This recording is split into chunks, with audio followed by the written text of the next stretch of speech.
اللهم صل على سيدنا ومولانا محمد وعلى آل سيدنا ومولانا محمد أفضل صلواتك بعدد معلوماتك وبارك وصل وسلم عليه. أعوذ بالله من الشيطان الرجيم. بسم الله الرحمن الرحيم. سبحانك لا علم لنا إلا ما علمتنا إنك أنت العليم الحكيم. بسم الله الرحمن الرحيم. يا أيها الذين آمنوا خذوا خذركم فانفروا ثبات أو انفروا جميعا وإن منكم لمن ليبطئن فإن أصابتكم مصيبة قال قد أنعم الله علي إذ لم أكن معهم شهيدا ولئن أصابكم فضل من الله ليقولن كأن لم تكن بينكم وبينه مودة يا ليتني كنت معه فأفوز فوزا عظيما. فليقاتل في سبيل الله الذين يشرون الحياة الدنيا بالآخرة ومن يقاتل في سبيل الله فيقتل أو يغلب فسوف نؤتيه أجرا عظيما. خذوا خذركم. نبی علیہ الصلوۃ والسلام نه بخپل باندې ثابت دي د احد په موقع چې نبی علیہ السلام مشوره وکړه باروزو کنه مدینه کې پاتې کیږو. تاسو ما واقع ویلې و نو بعضی صحابه وی چې بار وتل پکار دي او بعضو وی چې نه چې مدینه کې پاتې کیږو. نبی علیہ السلام ګور دلاړو او جامې واچولې چراغ بیا ټول په دې متفق شو چې نه چې دلته مدینه کې پاتې کیږو. نبی علیہ السلام یې تاسو په دره د الله پیغمبر چې وزلې د جنگ جامې واچي نه بیا پاتې کیږي نه او زه خو بزم اگر که یوازې ولې نه بزم د دې نه دا معلومه شو چې که پیغمبرم جنگ لزینو د جنگي سامان د حفاظت ذریعہ دا بکې زګه دې په سروس یو فلسفه پرته ده. الله فرمایي ولنفسک علیک حق زمونږ اساس د بدن چې دین دا زمونږ اساس نه د الله دی. دا خودکشي لري آرامه ده چې اوسړی خودکشي وکړي خلک وي حرام دي. بعض فقها وي جنازه ته ولم نه ګان خلک ناراضي چې نور خلک دین عبرت والی او داسې گینه. دا خودکشیم د دې د وجه نه حرامه ده چې په دې کې یو کس ولګي د الله پاک یو بدن ضایع کو. دا د الله امانت دی. دا یو بدن د الله یو امانت دی. دا یو ګوته د الله یو امانت دی. که یو سړی ځان خوب کنو به د الله دې تاسو کوي. که یو سړی ځان ضایع کنو به د الله دې تاسو کوي. د دې آیت په ځل کې فقها او بالله خبرې لیکلې دي. فقها کرام لیکلي دي چې یو علاقه او باغی کې سخت جمع دي سړزي ده نو باغی کې د سړزي د دفاع لپاره چې کوم اسباب دي دا استعمالول دا په خلکو باندې لازم دي. لکه مثال کے طور پر یو علاقه راسي چې کې دومره ووري وریږي سړزي ده یا خده کال ته کې ته باندې نه چې لاندې باندې نه چې بلوزر نه چې نو تاسو سره تبګيږي نمونیا کیږي دي سینې خرابيږي. نو په دغه وخت کې په دا باندې دا لازم او فرض دي ته په دغه جامع اچي او د دینه بزان له حفاظت کې دا سازي مداري ده. او که وسړی دغه استعمال نه کوي د جمی په موسم کې کپڑے وانه چولي غټي کپڑے وانه چولي او جرابي بوټانو او دارنګي غټ ټوبای شو پټکی شو او دارنګي دغه ونه کو دفاعونه کړو دی بیمار شو نو بیمارم شو ګناګارم شو. دا یاد لري فقها لیکلي دي. دارنګي علاقه انتهایی ګرمه ده خلک په کې د ګرمۍ نه هلاکیږي نو باغی کې د ګرمۍ هغه انټي پروګرام ځان له برابرول د پکی د بابوزي دارنګي چې کوم نه د نارو جامو د سوري دا تنظیم کولم په خلکو باندې لازمي دي. ځکه ولې نفسک علیک حق د نفس په دا باندې حق دی ته د دې خیال ساتي. دارنګي لکه فقها دام لیکلي دي یو سړی د معذور دی یو خزره بډای ده یو بابا دی بوډا دی یو وړوکی دی نو دې سړک تم داسې په وس باندې نه راځي چې درسو پورې د سره تنظیم د بچ کېدو نی بل څوک وسنی د لاس وړون دی اوس په لار باندې را روان دی او گاډي وو د ځان خپل ګناګار دی. دارنګ یو بابا دی تیری دی نشي په روډ باندې تیریږي یا باید د ګرځېدو نه دا په روډ باندې تیریږي او گاډي وو اندادي په خپل باندې به احتیاطي کړی ده. د دې د وجه نه د دې خبرو باندې خیال ساتي د دې خیال ساتي. دارنګ فقها لیکلي دي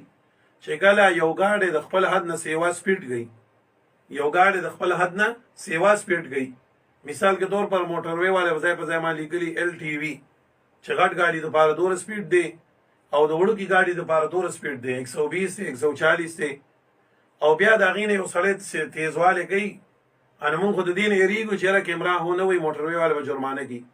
خو نه که چېرې دغه سړي اکسیډنټ وکړي دی به خودکشۍ کې راځي ګوره دا یاد لرئ ښه چې کله یو بنده په ګاډي باندې ناست دی موټرسایکل دی موټرسایکل زیات نه زیات چې کوم دی د 50 یا د 60 پورې دی په بره باندې په دې باندې تلل دی بیا د کابو نه بار دا دوه ټیره دي به څنګه کابو کې او صلی الله دې معافي وکړو ثانیه لګان خو ای خو چې نه هم ګیر پکې ولې نشته او دیوالې ته ولې نه نو ګوره یاد لرئ چې کوم هلک په موټرسایکل باندې ون ویلینګ کوي یو پایه باندې ځي یا کوم هلک په موټرسایکل باندې دومره د حد نه سیوا سپیډ کوي نو دا ډېر خپله لاسه چې کوم دی ځان په خسران او تاوان کې چي که چېرې دې کې دی مړ شم دا د خودکشي وکړه د خپل ځان ذموار لړو او ګنهګار لړو دا مسئلې د ځکه کوم چې دا زموږ د معاشرې مسئلې دي او نن ټول خلک تنګ دی په لارو کوڅو کې ماشومان باندې نشي پرېښودی داسې په ګولۍ په شان دی تېرېږي دا موټرسایکل خو دې لپاره نه دی رشکو والے دی یو بل سر په ضدبازۍ دي یو سورلي وویني د هغې د 10 روپو دپاره د بل مسلمان جان د بیا نه ګوري راخیږي در باندې که یو سړی په روډ باندې پیاده په تا راخیږي خو بلې سورلی به ځان رسوي ګورې دا ستاسو لازمي امور دي د ټولو ملګرو الحمدلله زموږ دې درس کې د هر مکتب فکر ملګري ناست دي ټول پکې دي د دې له وجې نه ټولو ته دا احکام بیانول لازمي دي نو سپیډ هم په روډ باندې به د وس مناسب کې چې ستا ګاډی بیا په هغې کې کابو کېدو والی که د دې نه سیوایي لاس خپلې مات شو نوم پې ګنهګارې او که د دې نه سیوایي یو سړی پکې مړ شن دی د خودکشۍ په حالت کې لړو دارنګې ولمالک علیک حق الله وایي څنګه ستا د نفس حق دی دارنګې ستا د مال او د جان حفاظت په تا باندې لازمي دی د خپل مال د دفاع لپاره هم ته کوم چې کوم دی نو خپل هات تلوسه کار کوي بعضې خلک داسې چې بس ځان نه داسې بوله غونته کې جوړ کړی موټرسایکل به بې ځایه ودرئ زما توکل دی دا د توکل خبرې نه دي غلا شي بوی شي بیا به خلکو باندې الزامونه لګوي غلا شي بوی شي تین بیا ګرځي پلانکي ځای کې یو بابا دی فال ګوري پلانکي ځای کې یو ښځه ده عینکې ګوري دا ټول بیا د ګناهونو بنیاد جوړ شي د دې د وجې نه د خپل مال حفاظت کول دا ډېر لازمي دي یو حدیث مبارک کې راځي نبی علیه الصلاة والسلام فرمایي اجعلنا علیک ضغط عینیک ته خپل بیزار جومات درالې مدرسې درالې دا خپل بیزار وګرځوه د خپلو سترګو لاندې اجعلنا علیک وګرځوه بیزار ستا تحتن علیک لاندې د سترګو ستا